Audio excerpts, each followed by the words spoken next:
এই দেশে সরমনাইয়ের পীর ছাড়া দিন বিজয়ের জন্য স্ট্রংলি কথা বলে অন্য দরবারে এটা দেখা যায় না। বরং পীর যদি চরমনাই হইয়া দিন বিজয়ের কথা বলতে পারে, একই সুরে বাকি পীরেরা শুরু করে দেয়, খতিবরা শুরু করে দেয়, ইসলামী দলগুলো শুরু করে দেয়। আমরা একসাথে শুরু করলে এইবারই দিন বিজয় হয়ে যাবে। আমার বন্ধু সরমনাইয়ের পীর সাহেব যদি দিন বিজয়ের কথা বলতে পারে, অন্য দরবারের সমস্যা কি? হ্যাঁ, সরমনাইয়ের পীর সাহেব দিন বিজয়ের কথা বলাতে নির্বাচনে দাঁড়াইছে, ঘুষি মাইরা দাঁত ভাঙ্গা হাফাড়াই ফেলছে, ঠিক না? অন্যরা দীক্ষা কয় সারছে কাম, আমার দাঁতও ভাঙ্গালে। বাংলাদেশে এমন আলেম আছে যারা গত 15 বছরে জালেম সরকারের দালালি করছে। এই যে ফরিদউদ্দিন মাসুদ, নাম শোনেন নাই? আপনাদের এখানে কিশোরগঞ্জে আলেম হিসাবে কিন্তু যাইয়ে ভালো আলেম, শুধু শোলাকিয়া মসজিদের খতিব হবে, সরকারের কিছু 2 পয়সা পাবে, এই জন্য সে নাস্তিকদের সাথে শাহবাগের মোড়ে হাত মিলাইছে।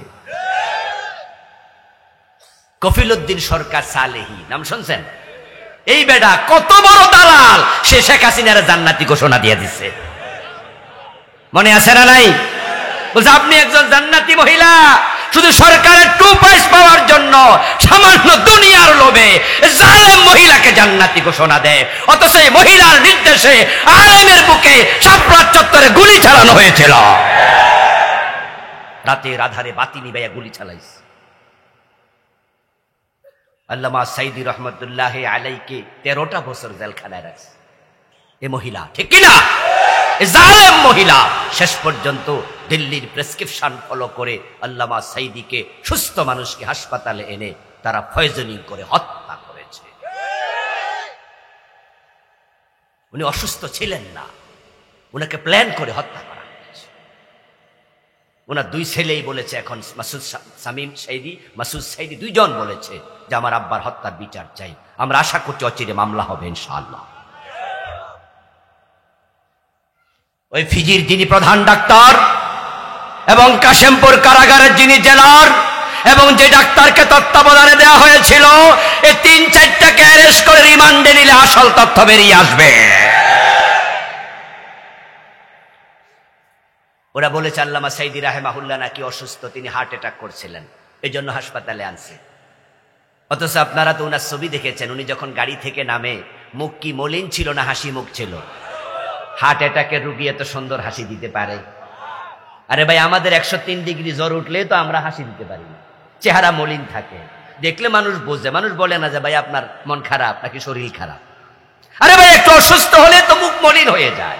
আর হুজুর যখন গাড়ি থেকে নামছিলেন কত সুন্দর করে হাসি দিয়েছেন, আসসালামু আলাইকুম, আপনারা কেমন আছেন, বলে নাই? উনি হাসপাতালে এসেছেন শুনে উনার ছোট ছেলে নাসিম সাইদি, নাসিম ভাই দৌড়ে গেছে, কিন্তু হুজুরের মৃত্যুর আগ পর্যন্ত উনার ছেলেকে সাক্ষাৎ করতে দেয়া হয়নি। শামীম ভাই আমেরিকায় ছিলেন, মাসুদ ভাই শহরের বাহিরে ছিলেন, ছোট ছেলে ছিলেন, দৌড়ে গেছে, বাবার সাথে মৃত্যু পর্যন্ত দেখা করতে দেয় নাই। যে মহিলা আল্লামা সাইদিকে হত্যা করে 11 জন বড় বড় নেতাকে বিনা দোষে ফাঁসি দিয়েছে, হেফাজতের আলেমদেরকে গুলি করেছে, ওই মহিলা কয় আপনি জান্নাতি, জান্নাত তোমার বাবার দানির সম্পদ। দালাল কিছু আলেম ছিল যারা দুনিয়ার কাছে আখেরাত বিক্রি করে দেয়। ওদের মুখ থেকে ফতুয়া কিনে নেওয়া যায়। বউ তালাক দিয়াও হুজুরের কাছে গেলে 2-4-5 হাজার টাকা দিলে কয় তালাক হয় নাই, এমন কিছু ফতুয়াওয়ালা হুজুর আছে না? না, ইসলামের বিধানকে যারা টাকার কাছে বেচা দেয়, আল্লাহ যাদের দিকে কিয়ামতের দিন তাকাবেন না, ইয়াকতুমুনা মা আনজালাল্লাহু মিনাল কিতাব, এই কিতাবে আল্লাহ যা নাজিল করছে যারা গোপন করে। নামাজের কথা কোরআনে আছে, সব হুজুর নামাজের ওয়াজ করেছে, কে গোপন করেছে? করেনি কেউ। রোজার কথা আছে, রমাদান আসতেছে, সব হুজুর ওয়াজ করবে রোজা রাখো, কিন্তু চোর ধরে হাত কাটো, ডাকাত ধরে শুলে দাও, জেনা করলে 100 বেত লাগাতে হবে। আলা লাহুল খালকু ওয়াল আমর, সাবধান, সৃষ্টি যার, আইন চলবে শুধু তার। এই ওয়াজগুলো করে না এমন আলেম আছে না নাই? আল্লাহর আইনের পক্ষে ওয়াজি করে না, নামাজ রোজা জিকিরের ওয়াজ করে। আপনাদের কাছে আমার প্রশ্ন, যেই কোরআনে নামাজের কথা আছে ওই কোরআনে চোর ধরে হাত কাটার কথা আছে না নাই? নামাজ পড়া কি নফল না ফরজ? চোর ধরে হাত কাটা নফল না ফরজ? দুইটা ফরজ, একটা বললে আর একটা কার জন্য গোপন রাখলা? না বলার কারণ হচ্ছে চোরের বিরুদ্ধে বললে সমাজে যারা চোর তারা খেপে যাবে। নামাজের কথা বললে বেনামাজিও খেপে না, বেনামাজিও কয় হুজুরের কথা তো ঠিক, আমি নামাজ পড়ি না, এটা আমার দোষ। কিন্তু চোর ধরে হাত কাটার কথা বললে তো সমাজের নেতারা খেপে যায়, কারণ আমাদের দেশে অধিকাংশ নেতাই চোর। এ দেশে রাজনীতি করে কেন জানেননি? পেটের জন্য। অধিকাংশ নেতা পেটের ধান্দায় রাজনীতি করে, যার কারণে আমাদের দেশে রাজনীতিবিদ নেতারা ক্ষমতা পাইলে আঙ্গুল ফুলে কলা গাছ হয়ে যায়। এমপি মন্ত্রী হওয়ার জন্য কোটি কোটি টাকা খরচ করে, কারণ হইতে পারলেই তো কেল্লা ফতে। এজন্য আমি বলি, যদি দুর্নীতি বন্ধ করে দেওয়া হয় তাহলে বাংলাদেশের রাজনীতিবিদ কমে যাবে, সবাই ব্যবসায় মনোযোগী হবে, চাকরিতে মনোযোগী হবে। দুর্নীতির আশায় রাজনীতি করে, দুর্নীতি কমিয়ে দাও, নেতা পাবা না, চাঁদাবাজি বন্ধ করে দাও, অনেক দলে কর্মী পাওয়া যাবে না। কর্মী বাসে সাদা খাইয়া, নেতা বাসে দুর্নীতি করে। এখন যদি হুজুর চোর ধরে হাত কাটার কথা বলে, এলাকার নেতারা খুশি না বেজার? এজন্য হুজুর শুধু নামাজ রোজার ওয়াজ করে, চোরের হাত কাটার ওয়াজ করে না। আমার প্রিয় ভাইয়েরা, কোরআনের কিছু বলবেন, কিছু গোপন করবেন, এই অধিকার আল্লাহ দেন নাই। আমার রাসূল সাল্লাল্লাহু আলাইহি ওয়াসাল্লাম যদি আবু জেহেলের কাছে গিয়ে বলতেন, চাচা আপনি আপনার মতো করে দেশ চালান, আমি শুধু আল্লাহর আইন দিয়া মসজিদে হারামে ইমামতি চালাইতে চাই, যারা আমার উপর ঈমান আনবে আমি তাদেরকে বলবো নামাজে আসো, তারা নামাজ পড়বে, আমি ইমামতি করব, ঝামেলা এখানে শেষ। আবু জেহেল বলতো, ও শুধু মসজিদের ইমামতি, দেশ নিয়ে মাথা কামাইবা না। কয় না, কথা হলে বেতন আমিও দিব, যাও, হে বেতনও দিতে। কিন্তু আমার রাসূল বলেছেন, লা ইলাহা ইল্লাল্লাহ, আল্লাহ ছাড়া কাউকে মানি না। তখন আবু জেহেল বুঝছে আল্লাহ ছাড়া কাউকে মানবে না, মসজিদেও মানবে না, সংসদেও মানবে না। আমাদের কালেমা হলো মসজিদে আল্লাহকে মানি, কিন্তু মসজিদ থেকে বাইর হয়ে গেলে তখন এরে মানি, ওরে মানি, তখন আল্লাহকে আর মানি না। যারা কিছু জায়গায় আল্লাহকে মানবে, বাকি জায়গায় মানবে না, ওরা সুবিধাবাদী। সুবিধাবাদ জিন্দাবাদে মোমেন হওয়া যায় না। এই জন্য মোমেন আল্লাহকে মানবে সব জায়গায়। আদালতের চেয়ারে বসে যখন হাকিম হয়ে বিচার করবে তখন মানবে কাকে? মসজিদে যখন মুসল্লি হয়ে ঢুকবে তখন মানবে কাকে? আবার যখন সংসদে এমপি হবে তখন মানবে কাকে? মন্ত্রণালয়ে মন্ত্রী হয়ে বসলে তখন মানবে কাকে? এভরি হয় আর এভরি মোমেন্ট শুধু একজনকে মানি। চিৎকার দিয়ে বলুন, তিনি কে? আপনি নামাজ রোজা হজ যাকাতের ওয়াজ করেন, কিন্তু আপনি আল্লাহর আইন সমাজে লাগবে ওয়াজ করছেন না। নবী মুহাম্মদকে আল্লাহ তাআলা দ্বীনের বিজয়ের জন্য পাঠিয়েছেন। হুয়াল্লাযী আরসালা রাসূলাহু বিল হুদা ওয়া দীনিল হাক্কি লিইয়ুযহিরাহু আলাদ দীনি কুল্লি। আল্লাহ বলছেন যে আমি আমার রাসূলকে দ্বীন বিজয়ের জন্য পাঠাইছি। রাসূল দ্বীন বিজয় করলেন, সাহাবারা বিজয় করার জন্য কাজ করলেন। কিন্তু আপনি 30 বছর খুতবা দেন, আপনার জুমা মসজিদে দ্বীন বিজয়ের ওয়াজ কয়দিন করছেন? আপনি বক্তা হয়ে বক্তৃতা দেন, দ্বীন বিজয়ের ওয়াজ কয়দিন করেন? ও প্রিয় ভাই, আপনি পীর হয়ে মুরিদ বানান, মুরিদদেরকে দ্বীন বিজয়ের জন্য কয়দিন উৎসাহিত করেছেন? যে ব্যক্তি মিথ্যাবাদী শাসক, তার দিকে আল্লাহ তাআলা ফিরে তাকাবেন না। গত 15টা বছর যারা দেশ চালাইছে, যিনি মূল ছিলেন শেখ হাসিনা, সারাদিন মিছা কথা কইতো। 10 মিনিট বক্তৃতা দিত, 9 মিনিট মিছা কথা কইতো। শুধু এতের দোষ, এতের দোষ সারাক্ষণ। এই যে বড় বড় নেতাদেরকে যুদ্ধাপরাধী বানাইছে, আল্লাহর কসম এটা মিথ্যা, মিথ্যা, মিথ্যা। মতিউর রহমান নিজামী যুদ্ধাপরাধী ছিল, মানুষের বাড়িতে আগুন দিছে, মুজাহিদ, সাইদি, আব্দুল কাদের মোল্লা। আরে কোথায় কাদের, কসাই কাদের আর কোথায় আব্দুল কাদের মোল্লা, দুইজন আলাদা। দেলু শিকদার আর দেলোয়ার হোসেন সাইদি এক না আলাদা? একটা দোষ আর একটার কারে চাপিয়ে দিচ্ছে। সুখরঞ্জন বালি হিন্দু, ওরে শিখাইয়া আনছে, তুমি আদালতে গিয়ে দাঁড়াইয়া বলবা যে দেলোয়ার হোসেন সাইদি তোমার বাইরে মারছে, বিশা বালি খুন করছে। সুখরঞ্জন বালি বলতেছে যে না, আমি এত বড় মিশা কথা কইতে পারবো না।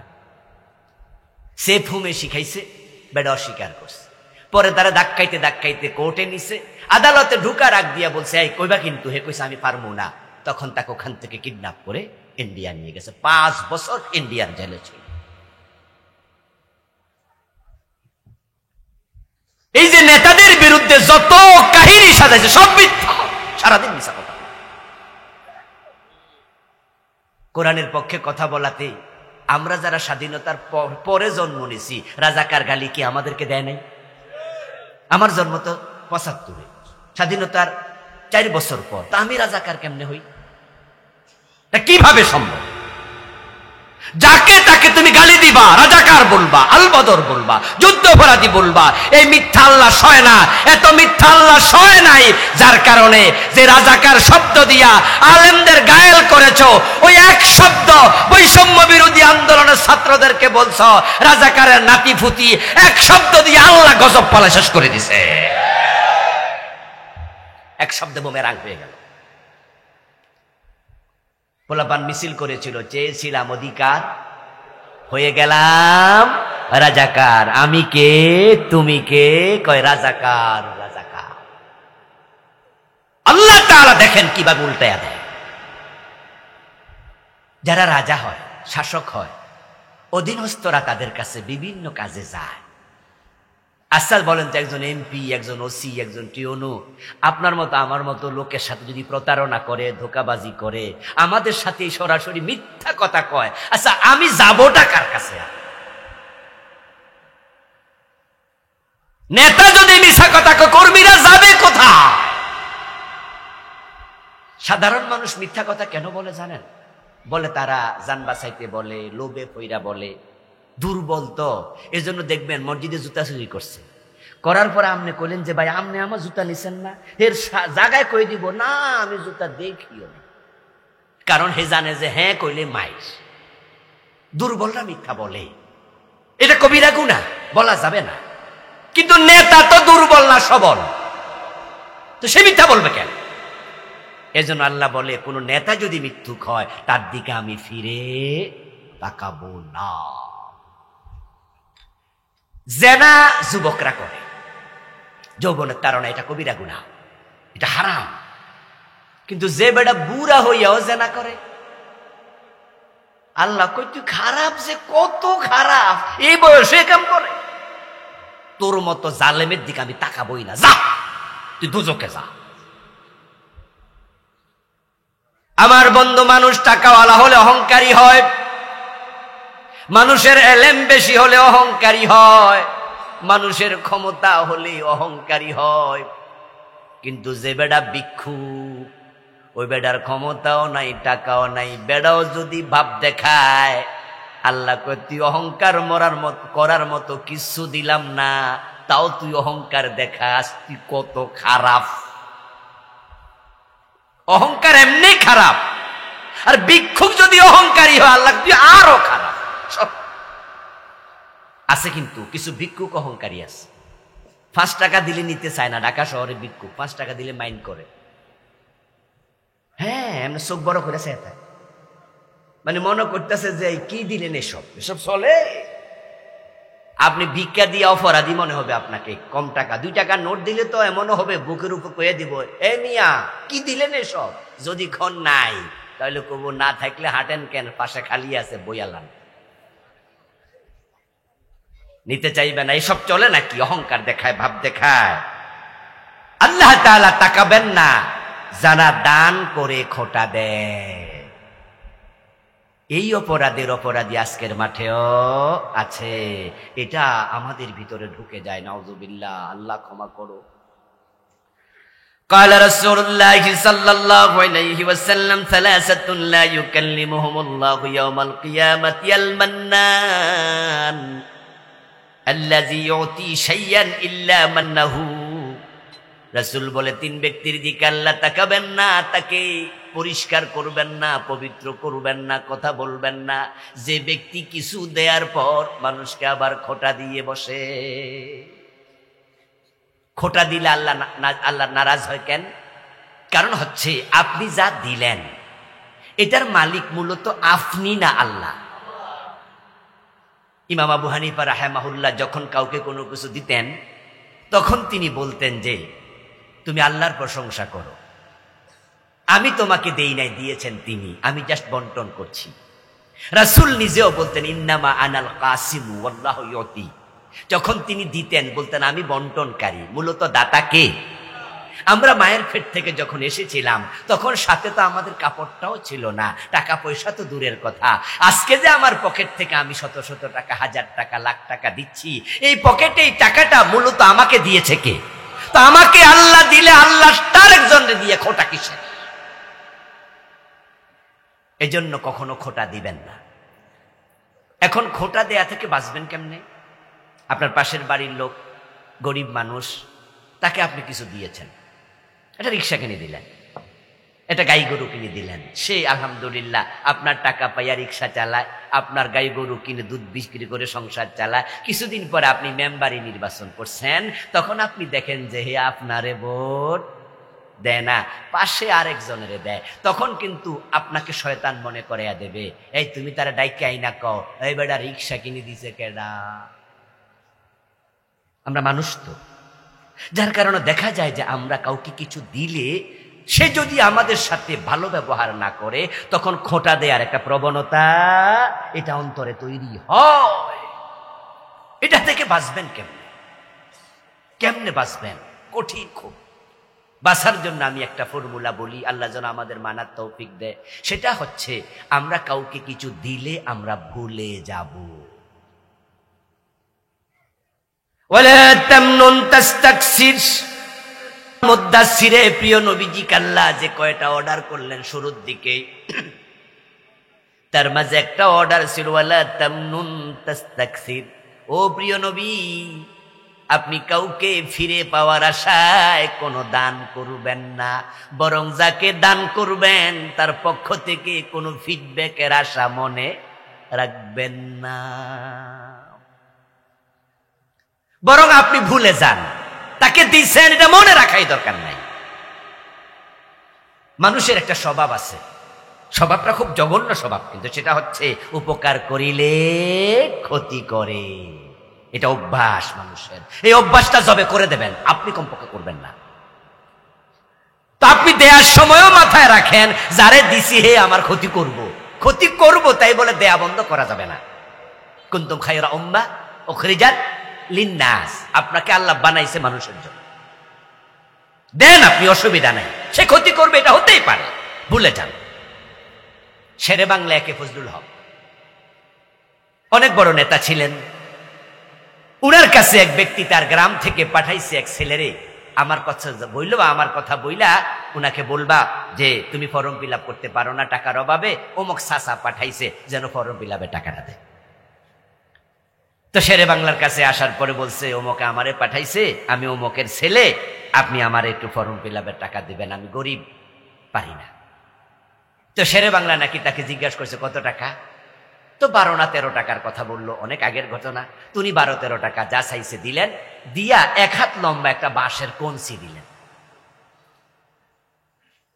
তো ওই ছেলে জিজ্ঞাসা করতেছে চাচা এটা আবার কি করবো? কই যে কেন বাঁশ দিবা না? বাঁশ তো আমার দিবা, আমি জানি দেশের স্বভাব তো সবার এমন, তাই যেন ফিরাই দেওয়ার সময় তুমি তো শিক্ষিত হইবা, বড় হইয়া বাঁশ দিলে যেন কিন্না দেয়া না লাগে, তাই এটাও দিয়া দিলাম, এটাই দিও। জানি না এই কাহিনী কতটুকু সত্য, তবে এটাই বাস্তব। আমাদের অনেকের স্বভাব উপকার করিলে ক্ষতি করবে, তাই বলে কি উপকার করা বন্ধ করে দেবেন? না, উপকার করা বন্ধ করবেন না, কিন্তু ভুলে গেলে তখন আর খোটা দেবেন না। টাকনুর নিচে যে পুরুষ কাপড় পরে রাসূল বলছে তার দিকে আল্লাহ ফিরে তাকাবেন না। কি জঘন্য কথা! এই মামলার আসামি আজকের মাহফিলে আসেনি, এখানেও আছে। নিজেরটা এখন সানজে এমনই টাকনুর নিচে আছে। قال رسول الله صلى الله عليه وسلم والمسبل إزاره। তিন ব্যক্তির দিকে আল্লাহ তাকাবেন না। একই হাদিস বারবার এসেছে, বারবার তিন তিন তিন তিন তিন বলে বলে। তার মাঝে হলো যে তার কাপড় টাকনুর নিচে ঝুলাইয়া দেয়। টাকনুর নিচে কাপড় ঝুলাইলে কোন অফিসে বেতন বাড়ছে আমি শুনি নাই। টাকনুর নিচে কাপড় পরার কারণে কোন অফিসারের প্রমোশন হয়েছে আমি শুনি নাই। কিন্তু কোন কারণে টাকনুর নিচে কাপড় পরে এটা আমি আজ পর্যন্ত বুঝিও না। ফাও ফাও, এই কবিরা গুনাহটা যুবকরা করছে ফাও ফাও। আজকের মাহফিল থেকে আমরা সিদ্ধান্ত নিয়ে বাড়ি যেতে চাই, যারা টাকনুর নিচে কাপড় আছে আজকে থেকে আর পরবেন না। সিদ্ধান্তে একমত হইতে রাজি আছেন না নাই? আল্লাহ তৌফিক দাও, বলেন আমিন। এই গুনাহটা ছেড়ে বাড়ি যান, আছে এই গুনাহটা ছেড়ে বাড়ি যান। قال رسول الله صلى الله عليه وسلم ما اسفل من الكعبين من الازار في النار। সহিহ মুসলিমের হাদিস। নবীজি বলেন যে ব্যক্তি তার দুই টাকনুর নিচে কাপড় ঝুলাইয়া দিল সে জাহান্নামী হবে। এক হাদিসে আছে আল্লাহ তাকাবে না, আর এই হাদিসে আছে ডাইরেক্ট জাহান্নাম, ডাইরেক্ট জাহান্নাম। প্লিজ প্লিজ, কোন কারণে আমি জানি না, এটা করবেন না, এটা করবেন না। মিথ্যা কসম করে মাল বিক্রি করা, কসম করা এমনি ভালো স্বভাব না। আর মিথ্যা যদি হয়, মিথ্যা কসমে আল্লাহর নামের অপমান। এই জন্য রাসূল বলছে যারা মিথ্যা কসম করে মাল বিক্রি করে আল্লাহ তাদেরকে কিয়ামতের দিন তার দিকে ফিরে তাকাবেন না। পিতামাতার অবাধ্য সন্তান আল্লাহ তার দিকে ফিরে তাকাবেন না। এখন তো সমাজে পিতামাতার অবাধ্য সন্তানের সংখ্যা ক্রমান্বয়ে বাড়তেছে। বিয়ের ক্ষেত্রে অবাধ্যতা হয় সবচেয়ে বেশি। মা বাবার কথা শুনবেই না, এক্ষেত্রে অবাধ্যতা বেশি হচ্ছে, উকুল ওয়ালিদাইন হচ্ছে বেশি। বউ পাওয়ার আগে মা ছাড়া বোঝে না, বউ পাওয়ার পরে বউ ছাড়া বোঝে না, মারে আর চিনে না। শুধু বউয়ের কথা শুনে মায়ের সাথে কথা বলা বন্ধ 1 মাস, এমন জালেম সন্তানও আছে। মায়ের খোঁজ নিলা না 1 মাস। মা যদি তোমার মাত্র 6 ঘন্টা খোঁজ না নিত, ওই বাল্যকালে তোমার নিউমোনিয়া হতো প্রস্রাবে থেকে, টয়লেট পায়খানার উপর থেকে। বরং তুমি আমি যখন ঘুমিয়েছিলাম শীতকালে, মা একটা হাত আমাদের পাছার উপরে, পিঠের উপর দিয়ে রাখছে, যেন প্রস্রাবটা করলে আগে মায়ের হাতে ভিজাটা লাগে, মা যেন বোঝে আমার ছেলে প্রস্রাব, যেন ওই সামান্য ক্ষণ 1 মিনিটও যেন তুমি প্রস্রাবে শুয়ে থাকা না লাগে। যদি মাত্র 2 থেকে 3 ঘন্টা 4 ঘন্টা প্রস্রাবে শুয়ে থাকতা, শীতে তোমার জ্বর আসতো, নিউমোনিয়া হতো। মা তোমাকে 6 ঘন্টা খবর না নিলে তুমি বাঁচা কষ্ট, আর 1 মাস মায়ের খবর নেয় না। অবাধ্য হয়েও না মা বাবার। হুমা জান্নাতুকা ওয়া নারুক। দায়ুস জান্নাতে যাবে না, এবং দায়ুসের দিকে আল্লাহ ফিরে তাকাবেন না। দায়ুসকে, দায়ুস হলো যে মহিলা বেপরদায় চলে সে নো। দায়ুস শব্দটা নারীবাচক শব্দ নয়। আমাদের দেশে কোনো মহিলা যদি উড়নচণ্ডী টাইপের হয় তখন মানুষ করে দেয় একটা দায়ুস মহিলা, অথচ দায়ুস শব্দটা নারীর ক্ষেত্রে প্রযোজ্যই নয়। দায়ুস হচ্ছে পুরুষবাচক শব্দ। قال رسول الله صلى الله عليه وسلم الديوس لا يدخل الجنة। নবীজি বলছেন দায়ুস ইয়াদখুলু, মুযাক্কারে সিগা, ওয়াহিদে মুযাক্কার, দায়ুস জান্নাতে যাবে না। তাদখুলু হলো ওয়াহিদে মুআন্নাস, রাসূল তাদখুলু বলেন নাই, বলেছেন ইয়াদখুলু। দায়ুস জান্নাতে যাবে না, মুযাক্কার পুরুষ। তারপর এক সাহাবী দাঁড়ালেন, ইয়া রাসূলুল্লাহি ফামাদ দায়ুস, ও রাসূল, দায়ুসকে নবীজি বলেন আল্লাযী লা ইউবালি মান দাখালা ফি আহলিহি। রাসূল বলেন দায়ুস হলো সেই পুরুষ, যেই পুরুষ তার পরিবারে কে আসলো কে গেল এ ব্যাপারে বেপরোয়া বেখবর, তার মাইয়া কার সাথে গল্প করে সেটা নিয়ে কোনো মাথা ঘামায় না, তার বউটা দেবরের সাথে বাসুরের সাথে অমুকের সাথে তমুকের সাথে অফিস কলিগের সাথে গল্প করে, সে কয় অসুবিধা নাই, এ বয়সে করেই। যে বেটা নিজের বউ নিজের মেয়ে নিজের বোন তারা পর্দা করলো কিনা খবর রাখে না, ওই পুরুষটাই হলো দায়ুস। আপনারা যারা আপনার ইয়াং মেয়েটাকে কলেজে পড়ুয়া ছেলের হাতে প্রাইভেট পড়তে দিয়ে দিচ্ছেন, ছেলে ইন্টারমিডিয়েটে পড়ে, মেয়ে ক্লাস 9-এ পড়ে, ওই ছেলে বাড়িতে আইসা আইসা আপনার মেয়ের একা একা প্রাইভেট পড়ায়া যায়, এমন বাবা এখানে 2-4 জন নাই? আচ্ছা, আপনার মাইয়া যে আরেক ফোলার হাতে তুলে দিলেন, এটা কি ওই মাইয়ার হাজবেন্ড? বিয়ে দিচ্ছেন নাকি? তো কার হাতে তুলে দিচ্ছেন 1 ঘন্টার লেগে? এই পুরুষ, এই বাবা, তুমি ব্যাককল নাকি? তোমার কমন সেন্স কি মরে গেল? তুমি তোমার স্ত্রীর পাশে যখন বসো, তোমার স্ত্রীর দিকে তাকালে কি তোমার শরীরের মাঝে একটু টেম্পারেচার আসে না? তোমার স্ত্রী পাশে বসলে তোমার কি পুরুষালী ভাব জেগে ওঠে না? তোমার স্ত্রী পাশে থাকলে তোমার কি শাহওয়াত জাগে না? যদি হ্যাঁ হয়, তাহলে তোমার মেয়ে যার এক বেডার পাশে বসে আছে 1 ঘন্টা, ওই ছেলের কি খায়ের জায়গা ওঠে নাই? তো তোমার মেয়েকে কার হাতে ছেড়ে দিছো? এটা কি জামাই? একটা নারী একটা পুরুষ যখন এক জায়গায় থাকে, মাঝখানে আরেকজন থাকে, সে হলো শয়তান। আপনার বাসায় আসলো আপনার মামাতো ভাই, আপনার খালাতো ভাই, অমক তমক, আপনার যুবক মেয়ে তার মামাতো ভাইয়ের সাথে গল্প করে, স্বাস্থ্য ভাইয়ের সাথে ধাক্কা ধাক্কি করে, আপনি দেখো কোনো অসুবিধা নাই। স্বাস্থ্য ভাইয়ের সাথে পর্দা করা কি ফরজ নয়?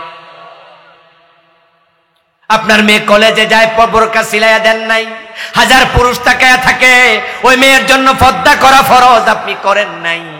যে মেয়ে বেপর্দা বাবা দায়ুস, বোন বেপর্দা ভাই দায়ুস, বউ বেপর্দা তার স্বামী দায়ুস। ওই দায়ুস পুরুষের দিকে আল্লাহ কিয়ামতের দিন রহমতের নজরে তাকাবেন না। এই ওয়াজ শোনার পরে আপনাদের কারো যদি অন্তরে সামান্য ভয় হয়, তৈরি হয় যে আমার রব যদি না তাকায় জান্নাত পাবো কেমনে, আজকে সিদ্ধান্ত নিয়ে বাড়ি যান, বাড়ি গিয়ে বউকে বলবেন যে না, এখন থেকে বেপরদায় চলা যাবে না। মেয়েকে বলে দিবেন, মা কাল থেকে বোরকা পরে স্কুলে যাই, বেপরদা যাওয়া যাবে না। আপনি ঘরে পুরুষ, আপনি নেতা, আপনার কথা শুনতে হবে, আপনার কথা শুনতে হবে। আর না হয় পুরুষ হওয়ার অধিকার আপনার, দাবি আপনি করতে পারবেন না।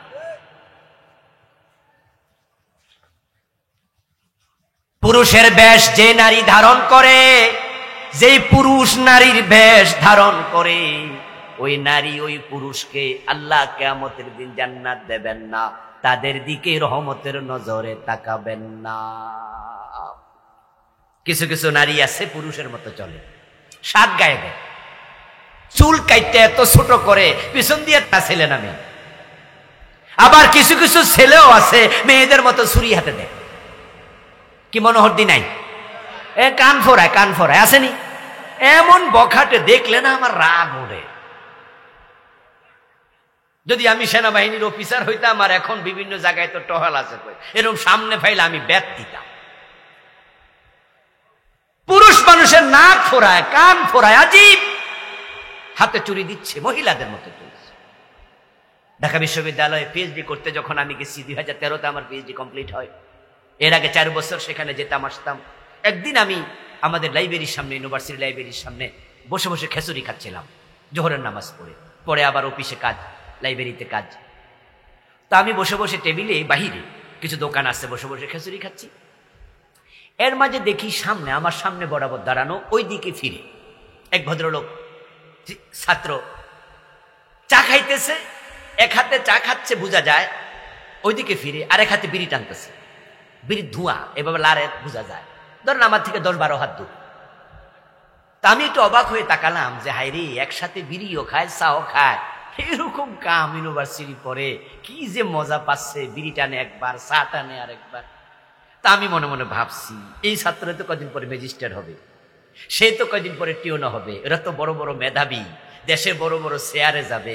এই ভোলা যদি চেয়ারে বসে জাতির জ্বালাই ছাড়বো, ঠিক না?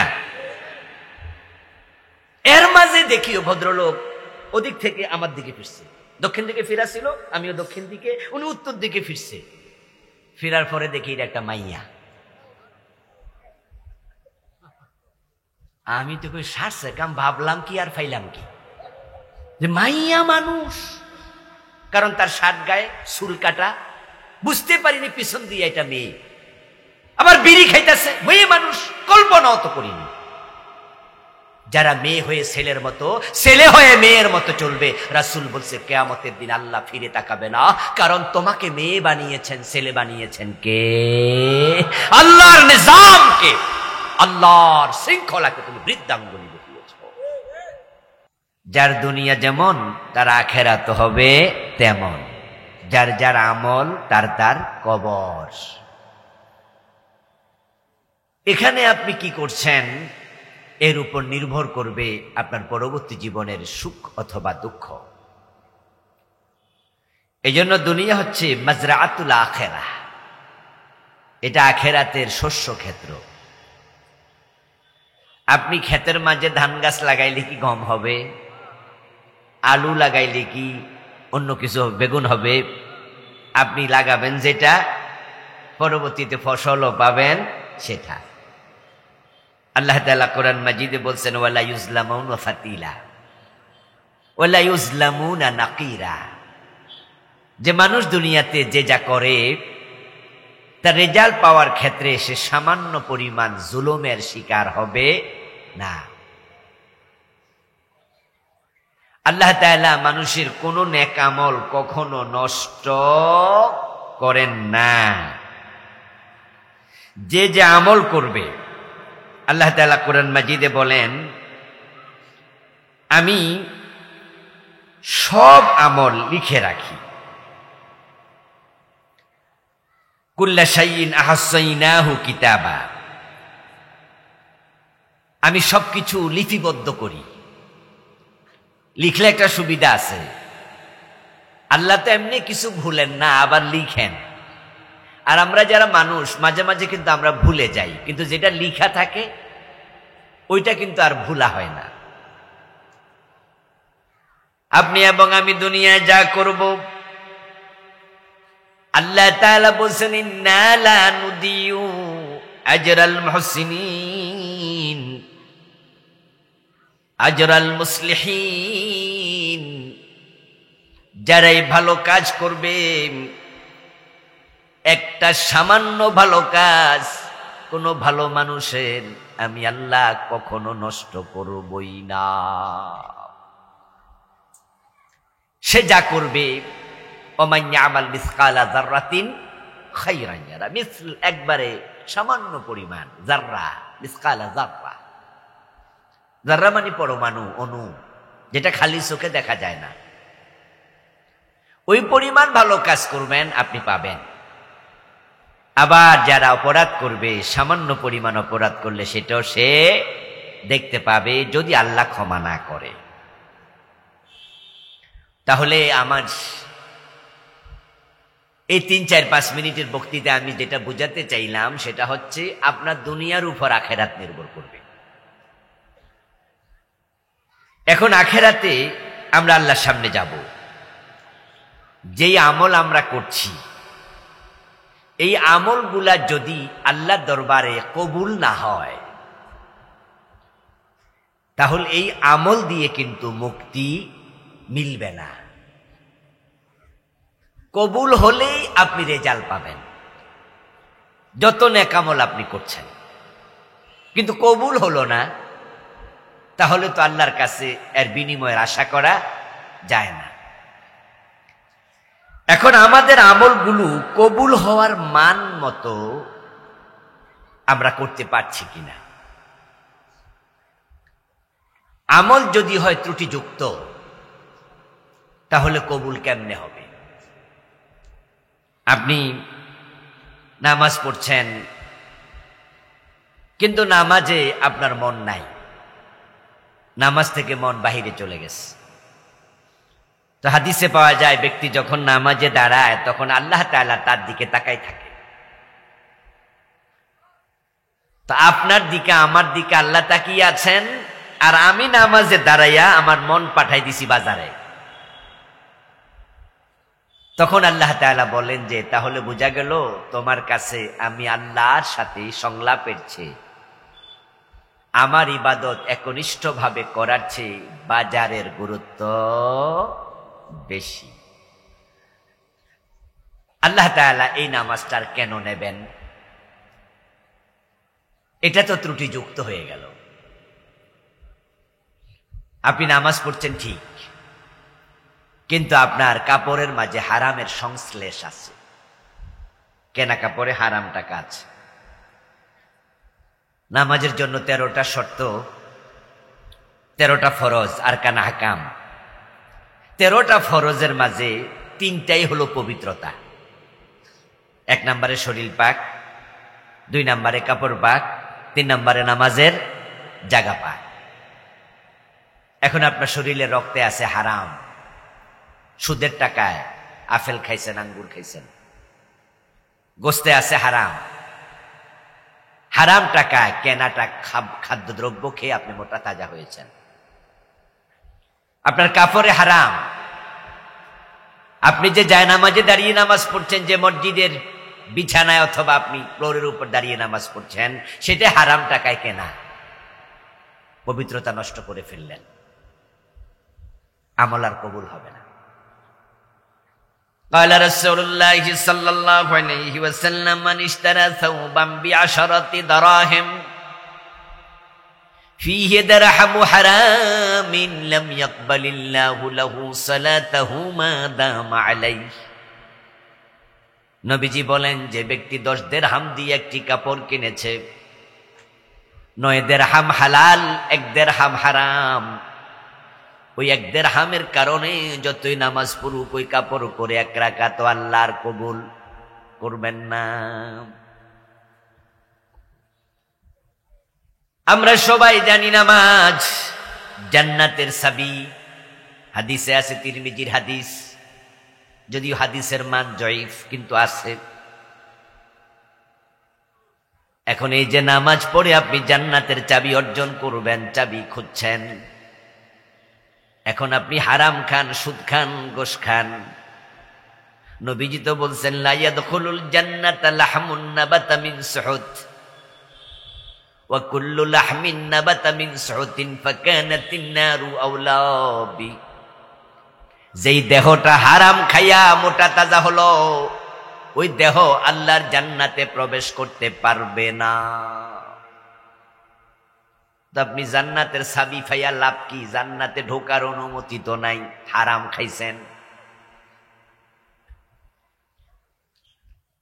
এই জন্য আমাদের নামাজ, আমাদের রোজা, আমাদের হজ, আমাদের যাকাত, এই আমলগুলো দিয়া আল্লাহর জান্নাত পাওয়া খুবই জটিল। আল্লাহর জান্নাত পাওয়ার জন্য যেই উপযোগী আমল প্রয়োজন, সে উপযোগিতার মাঝে যথেষ্ট ঘাটতি বিদ্যমান।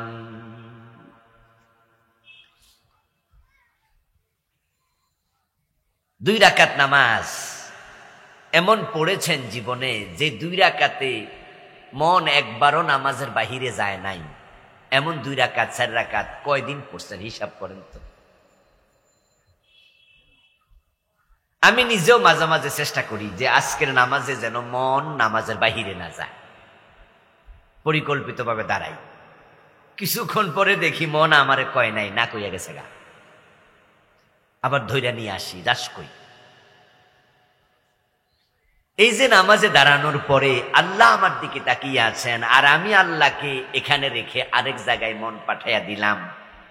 আল্লাহ যদি রেগে বলে তোর নামাজ লাগবো না, তোর উপর মাইরা দিলাম, তাহলে কয় রাকাত নামাজ পর্যন্ত কবুল হয়েছে হিসাব করেন তো। খুব জটিল অবস্থায় আমরা আছি। এই জন্য নবীজি সাল্লাল্লাহু আলাইহি ওয়াসাল্লাম একদিন সাহাবায়ে কেরামকে বললেন, লাইয়ুনজি আহাদাম মিনকুম আমালুহু তোমাদের যে আমল তোমরা করো, কারো আমল তোমাদেরকে নাজাত দেবে না। নাজাত পাওয়ার জন্য যেই রকম আমল করা দরকার এটা তোমরা করতে পারবে না। তোমাদের আমলগুলো ত্রুটি যুক্তই হয়, ত্রুটি মুক্ত কম। আল্লাহ যদি এগুলো শক্ত কইরা ধরে তাহলে জান্নাত পাওয়ার সুযোগ আমল দিয়ে তোমরা পাবেই না। তবে আমল করো। ইমালু কুল্লুন মুয়াসসারুন লিমা খুলিকা লাহ। যাকে জান্নাতের জন্য আল্লাহ বানাইছে তার জন্য জান্নাতের আমল করা আল্লাহ সহজ করবে। যাকে জাহান্নামের জন্য বানাইছে তার জন্য জাহান্নামের আমল করা আল্লাহ সহজ করবে। এখন তুমি যদি জান্নাতে যেতে চাও, তোমার তাকদিরে জান্নাত রাখে আল্লাহ, তাহলে জান্নাতমুখী কাজ করা তোমার জন্য সহজ। আমল করো, তবে শুনিও, মনে কইরো না আমল করলে তুমি জান্নাত পেয়ে যাবে। যেই মান সম্পন্ন আমল দরকার ওই আমল তোমরা করতে পারো না, পারবা না। এ সামর্থ্য তোমাদের সবার নাই। অথবা রাসূলুল্লাহ সাল্লাল্লাহু আলাইহি ওয়াসাল্লাম বুঝালেন আল্লাহর যত নিয়ামত আছে ওই নিয়ামতের মোকাবেলায় আমল করার পরিমাণ তোমাদের কম। এজন্য দুনিয়ায় যে নিয়ামত ভোগ করো ওই নিয়ামতের মোকাবেলায় তো আমল সমান হয় না। তাহলে আখেরাতে জান্নাত পাবে কেমনে? তুমি দুনিয়াতে নামাজ পড়ছো সারা দিনে কয় ঘন্টা? 24 ঘন্টার মাঝে নামাজ পড়ছো তুমি 1.5 থেকে 2 ঘন্টা, কিন্তু আল্লাহর অক্সিজেন ভোগ করছো কয় ঘন্টা? তো বাকি 22 ঘন্টা তো আল্লাহ ফানা আছে। 2 ঘন্টা নামাজ পড়ছো, 2 ঘন্টা অক্সিজেনও নিছো, কার্বন ডাইঅক্সাইড ত্যাগ করছো, বাতাস নিছো, সূর্যের আলো নিছো, পানি খাইছো। তোমার বডিতে যত কারকল কবজা আছে সবগুলো আল্লাহ সক্রিয় সচল রেখেছে। তোমার যে যে নেয়ামত আল্লাহ দিছে ওই 2 ঘন্টা তুমি সেজদা দিছো, নামাজ পড়ছো, রোজা রাখছো, তো নেয়ামত তো পাইয়া গেছো। তো বাকি 22 ঘন্টা ইবাদত করে তো কাটাও নাই। তুমি তো কতক্ষণ বেখবর ছিলা, কতক্ষণ ঘুমেছিলা, কতক্ষণ তুমি খাইছিলা, কতক্ষণ গল্প করছিলা। তখন তো তুমি জিকিরও করো নাই, নামাজও পড়ো নাই, কিন্তু তখনও তো নিজের অজান্তে অক্সিজেন ভোগ করেছ। তো দুনিয়ায় তুমি যে ইবাদত করছো, ইবাদতের মোকাবেলা আল্লাহর যত নিয়ামত ওই নিয়ামত তো পাইয়েই গেছো। তো আখেরাতে আর জান্নাত খোঁজো কি দিয়া? এই কথা শুনে সাহাবারা বললেন, ইয়া রাসূলুল্লাহি আওয়ালা আনতা, হুজুর আমাদের আমল কম, আমাদের আমল ত্রুটিযুক্ত, এজন্য আমরা আমল দিয়ে জান্নাত পাবো না বুঝলাম, কিন্তু আপনি তো অনেক বেশি নেক আমল করেন, আপনি তো সারাক্ষণ আল্লাহর জিকিরে রত থাকেন, তাহলে বোঝা যায় আপনি আমল দিয়ে জান্নাত পেয়ে যাবেন। আওয়ালা আনতা ইয়া রাসূলুল্লাহ? রাসূল বলেন না, আমল করে আল্লাহকে খুশি করে তারপরে আমলের দ্বারা জান্নাত পেয়ে যাওয়া আমার পক্ষেও সম্ভব না। তবে ইল্লা আইয়াতাগাম্মাদানি আল্লাহু বিরাহমাতিহি, আমি জান্নাত পাবো কারণ আল্লাহ আমাকে রহমতের চাদর দিয়ে ঢেকে রেখেছেন। রাসূলুল্লাহর নামাজ, উনার রোজা, উনার ইবাদত 1 ক্লাস, সুপার ক্লাস, কিন্তু উনি বলতেছে এরপরেও আমারও ইবাদত করে আল্লাহরে খুশি কইরা জান্নাত পাওয়া সহজ না, কারণ আল্লাহ যে মহান, উনার মহানত্বের তুলনায় আমার সেজদা ওই মান সম্পন্ন হয় না। এজন্য আল্লাহকে খুশি করার মতো ইবাদত আমিও পারি না, তবে জান্নাত আমি পাবো আল্লাহর রহমতের কারণে। এই হাদিসের শেষ অংশটা ভেরি ভেরি ইম্পর্টেন্ট। নবীজি জান্নাত পাবেন আমল দিয়ে না আল্লাহর রহমত দিয়ে?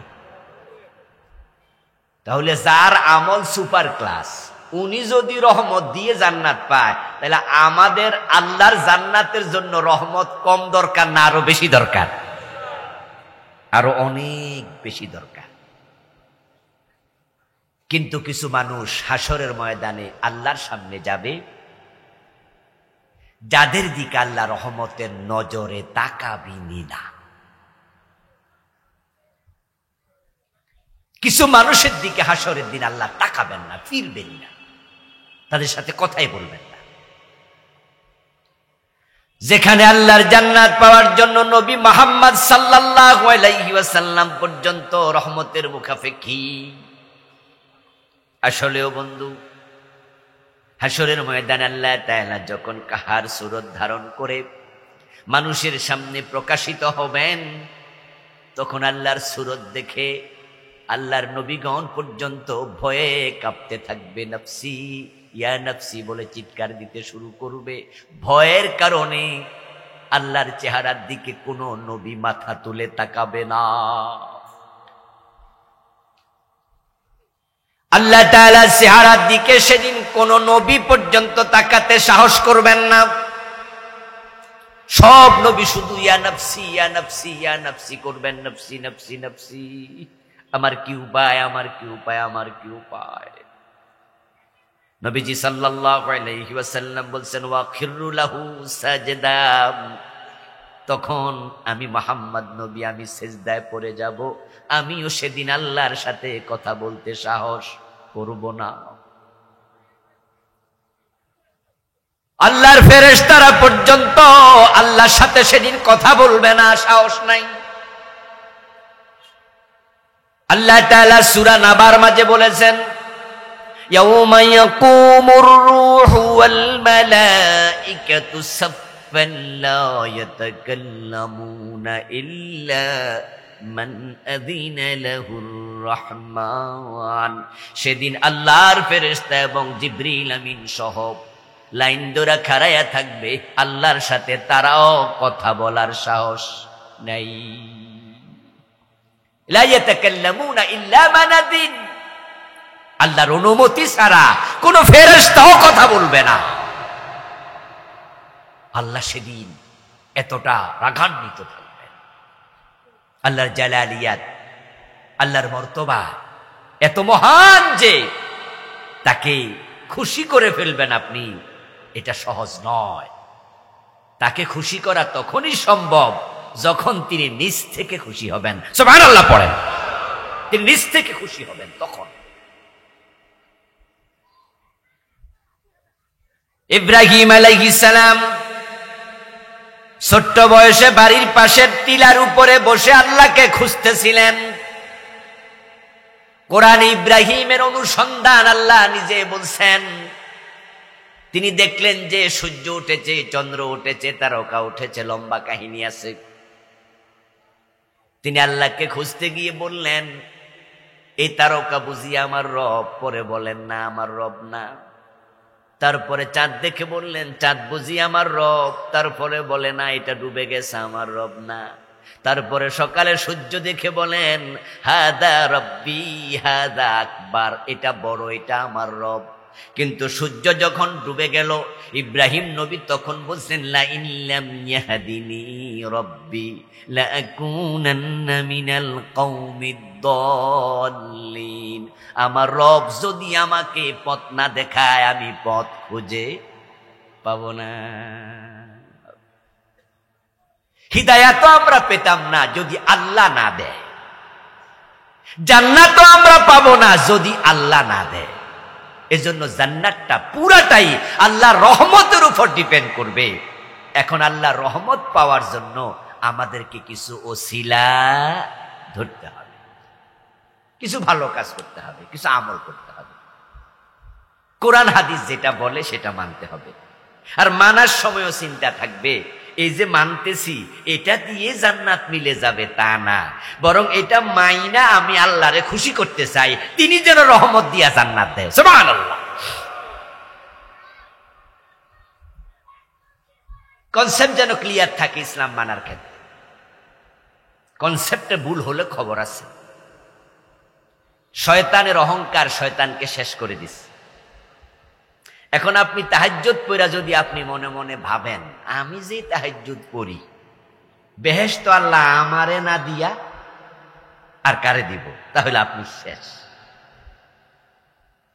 আর আপনি চুরি কইরা ডাকাতি কইরা যদি আপনি মনে মনে ভাবেন মদ খাইয়া যে আমি যে মদ খাইছি আমার জায়গা দোজখেও নাই।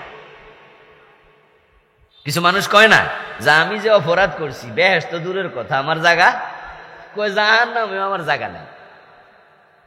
আমি খুব খারাপ মানুষ, আল্লাহ তুমি আমারে মাফ না করলে আমার উপায় নাই। অহংকারী আবেদের চেয়ে অনুতপকারী পাপিষ্ঠ আল্লাহর কাছে প্রিয়। অহংকারী আবেদ আল্লাহর কাছে ঘৃণিত, অনুতাপকারী পাপী আল্লাহর কাছে পছন্দের। কনসেপ্টটা ক্লিয়ার লাগবে। এখন আমাদের দেশে যারা একটু ভালো ইবাদত করে তারা কিন্তু অন্যের তুলনায় নিজেরে কি মনে করে? জান্নাতি জান্নাতি, এটা ভাব, ফ্লেভার নিজের মাঝে খুঁজে। এই জন্য দেখবেন যে কিছু আলেম ওলামাও আছে, অমুক কাফের তমুক ফাসেক, কাফের ফতুয়া দিতে 1 সেকেন্ড দেরি করে না, ঠিক না? ও বোঝে কি তো ও বোঝে কি, মানি সব আমি বুঝি।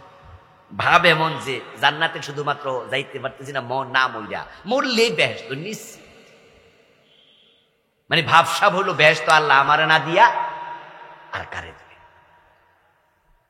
ও দোস্ত বড় সাবধান, ইবাদত করো, আমল করো, কিন্তু জান্নাত পাবে আল্লাহর রহমতের কারণেই। তাই রহমতের আচরণ যেন তিনি করেন, তাই কিছু এমন কাজ করো কারে আল্লাহ কোন সিলায় জান্নাত দেয় তা বুঝা বড় কঠিন। আবার আল্লাহ কখন কারে ধরে তাও বুঝা বড়ই কঠিন। তাই ফারুকে আজম ওমর রাদিয়াল্লাহু তাআলা আনহু বলতেন, আল ঈমানু বাইনাল খাউফি ওয়ার রাজা। ঈমান হলো ভয় এবং আশা দুটার মাঝখানে। আপনি আল্লাহর উপরে বিশ্বাস রাখেন, ভরসা রাখেন এবং মনে মনে বলেন আমার রব এত মহান, তার মতো গাফফার কেউ নাই, রহমান নাই। এজন্য আশাবাদী, যতই গুনাহ আমি করি তিনি হয়তো আমারে ক্ষমা করে দেবেন না। আমার মতো একজন নগান্ড, একজন নগণ্য নাখান্দা এই ছোট্ট মানুষটারে দোজখে দিয়ে আল্লাহর তো কোনো লাভ নাই। আমি আশাবাদী, আমি জান্নাতে যাব ইনশাআল্লাহ আল্লাহর রহমতে। এই হলো একটা সাইড। আর একটা হলো যদি আল্লাহ আমারে দোজখে ফালাইয়া দেয় তাহলে কেন ফালাইলা এ প্রশ্ন করার ক্ষমতা কারো নেই। ও দোস্ত, কনসেপ্ট ক্লিয়ার রেখে সামনে যান। আল্লাহকে খুশি করার জন্য কিছু ভালো কাজ চালান। নবীজি সাল্লাল্লাহু আলাইহি ওয়াসাল্লাম মেরাজের রাতে জান্নাতে ঢুকলেন। قال رسول الله صلى الله عليه وسلم دخلت الجنة ورأيت فيها رجلا يتقلب। আমি জান্নাতে ঢুকেছি, জান্নাতে ঢুকে দেখি এক ব্যক্তি জান্নাতে চলাফেরা করছে। ফেরদাউসে গিয়ে তাকে দেখলাম, দারুল নাইমে গিয়ে তাকে দেখলাম, দারুল কারারে গিয়ে তাকে দেখলাম। 8 স্তরের জান্নাত, যেখানে যাই সেখানেই সে হাজির, হাঁটতেছে, চলছে। পুরা জান্নাত তার জন্য খুলে দেয়া।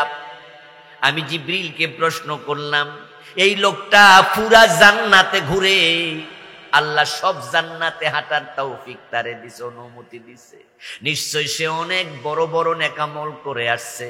আমি জানবো এবং উম্মতকে এগুলো শোনাবো, আমার উম্মত যেন তার মতো জান্নাতে ঘুরতে পারে। ও জিবরিল, বলো তো কি কি নেকামল লোকটা করেছে? জিবরিল আমিন বলেন, ইয়া রাসূলুল্লাহ, সে দাখালাল জান্নাতা ফি শাজারাতিন কাতাহা আন যাহরিত তারিকি তুযিন নাস। আপনি ভাবছেন অনেক বেশি নেকামল করছে, তা না, বরং মানুষের চলাচলের রাস্তায় একটা গাছ ছিল, যেই গাছটা রাস্তার মোড়ে থাকার কারণে অপরিচিত পথিক রাতে চলতে গিয়ে মাঝে মাঝে হোঁচট খাইয়া ব্যথা পাইতো। ওই লোকটা সিদ্ধান্ত নিল এই গাছটা কেটে রাস্তা পরিষ্কার করে দেই, মানুষ কষ্ট পাবে না। রাস্তা ক্লিয়ার করে দিয়েছে মানুষের জন্য। আল্লাহ খুশি হইয়া এই ছোট্ট আমলের কারণে পুরা জান্নাত খুলে দিছে। কি আশ্চর্য হাদিস! এই সামান্য কামে এটা হয়ে গেল। নবীজি সাল্লাল্লাহু আলাইহি ওয়াসাল্লাম বলেন,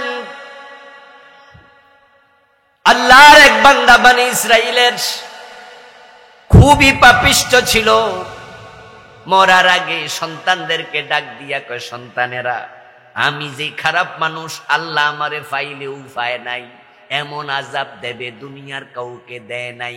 তাই আমি যখন মরে যাব তখন আমারে মাটি দিস না, বরং জ্বালায়া পোড়ায়া ছাইগুলো রেখে দিবি।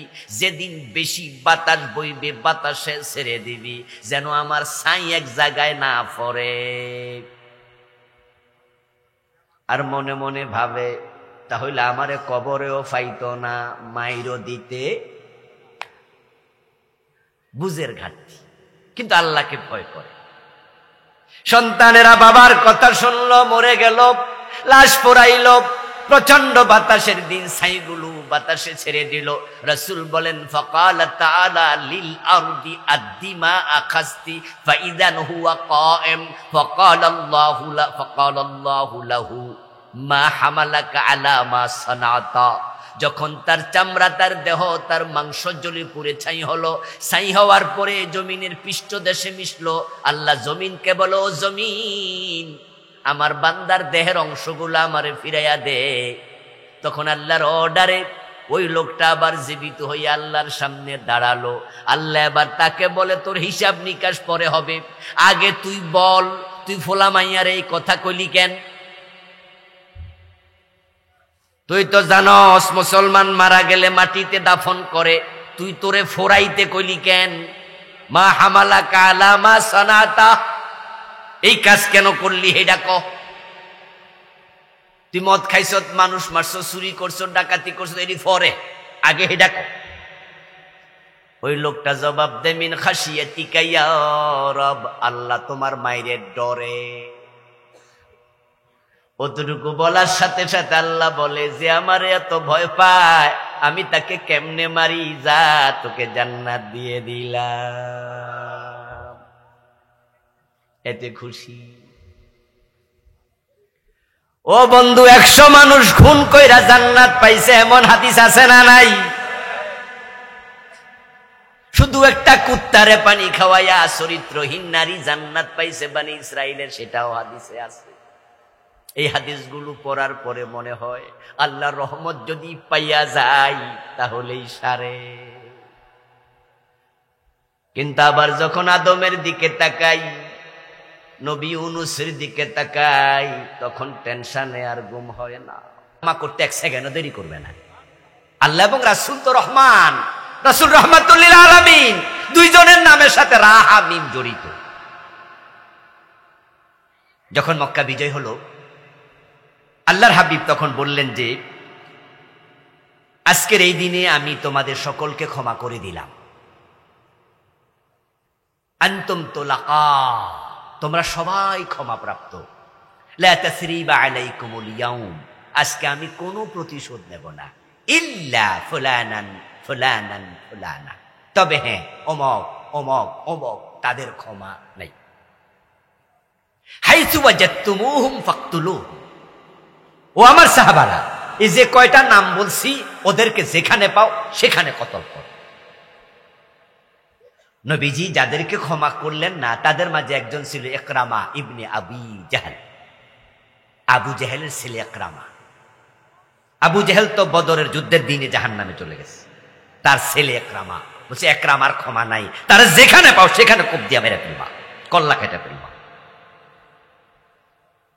এই খবর যখন ইকরামা শুনল, তখন সে মক্কা থেকে বেরিয়ে পালাতে শুরু করলো। ইকরামা স্ত্রী রাসূলুল্লাহর কাছে হাজির হলো, ইয়া রাসূলুল্লাহ, আমি আবু জাহেলের পুত্রবধূ ইকরামা, আমি ইকরামার বউ আপনার কাছে আসছি, আমি কালেমা পড়ে মুসলমান হয়েছি। রাসূলুল্লাহ শুনে খুশি হয়ে গেলেন, বৌমা তুমি ইসলাম গ্রহণ করছো, মাশাআল্লাহ, ভালো, তো তুমি আমাদের সাথে থাকো। এবার ইকরামার বউ কই, ইয়া রাসূলুল্লাহ, একটা প্রস্তাব আমার আছে। যদি আবু জাহেলের ছেলে ইকরামা, যার ক্ষমা নাই আপনি ঘোষণা করছেন, যদি সেও কালেমা পড়তে রাজি হয়, আপনি কি তাকেই ক্ষমা করবেন না? আমার রাসূল মুখের উপরে বলে দিলেন কালেমা পড়লে সেও ক্ষমা পেয়ে যাবে। এই কথা প্রিয় নবীর মুখ থেকে শুনে একরামার বউ একজন দাসকে সাথে নিয়ে একরামাকে খুঁজতে বের হয়ে গেলেন। এক পর্যায়ে খুঁজে এনেছেন এবং একরামা কালেমা পড়ে মুসলমান শুধু হয় নাই, একরামা থেকে বর্ণিত অনেক হাদিস পরে বড় সাহাবী হয়েছে। সুবহানাল্লাহ পড়ে। আল্লাহ এবং রাসূল এত ভালো, এত ক্ষমাকারী। 14 ধরনের মানুষের দিকে আল্লাহ তাআলা চোখ তুলে তাকাবেন না, রহমত দেবেন না। যদি আলোচনা শোনার পরে আমার নাম আপনার নাম সেখানে থাকে, আমরা তাওবা করে আজকে আল্লাহ তাআলাকে বলে সেখান থেকে মুক্তি নিতে চাই। আল্লাহ তৌফিক দান করো, বলেন আমিন। কোরআনে সূরাতুল বাকারার 174 নম্বর আয়াতে আল্লাহ বলেন, ইন্নাল্লাযীনা ইয়াকতুমুনা মা আনজালাল্লাহু মিনাল কিতাব, যারা এই কিতাবে নাজিল হওয়া ইলম গোপন করে, ওয়ায়াশতারুনা বিহি সামানান কালিলা, এবং আল্লাহর কিতাবকে অল্প মূল্যে বিক্রি করে। লা ইউকাল্লিমুহুমুল্লাহু ইয়াওমাল কিয়ামাহ, আল্লাহ কিয়ামতের দিন তাদের সাথে কোনো কথা বলবেন না। ওয়ালা ইউযাক্কিহিম, তাদেরকে ক্ষমা করবেন না। ওয়ালাহুম আযাবুন আলীম, তাদের জন্য কঠিন আযাব প্রস্তুত আছে। আল্লাহ যাদেরকে ক্ষমা করবেন না, 14 জনের মাঝে 1 নাম্বার যে কোরআনের বিধান গোপন করে।